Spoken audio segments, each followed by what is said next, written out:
lot of your debates, you tend to have a very structured format, like present one argument, and a lot of times like the classic arguments and explain it, and then another one and explain it, another one and explain it, and you end up having like 3, 4, 5 different arguments. Yes.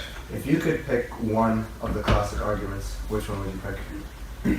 Well, my favorite is the so-called Kalam cosmological argument, which says the universe began to exist. If the universe began to exist, then the universe has a transcendent cause. Therefore, the universe has a transcendent cause. I love that argument. I think it's very powerful and persuasive.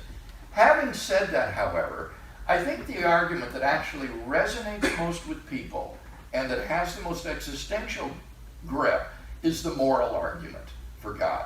That would go like this: if God does not exist, objective moral values and duties do not exist. 2, objective moral values and duties do exist. 3, therefore God exists. The reason this argument is so powerful is that students tend to believe both premises. They've been taught relativism and pluralism, and so they tend to think that there are no objective moral values and duties. So they agree with premise 1, that if there is no God, then everything is relative. But at the same time, the values of tolerance and fairness and love have been deeply instilled into them. They are desperately afraid of judging someone else. And so they think it's morally wrong to be intolerant, that it's morally wrong to judge someone else. And therefore they're deeply committed to premise 2 as well, that there are objective moral values. And they just never put the two together to see what follows from it, namely that God exists.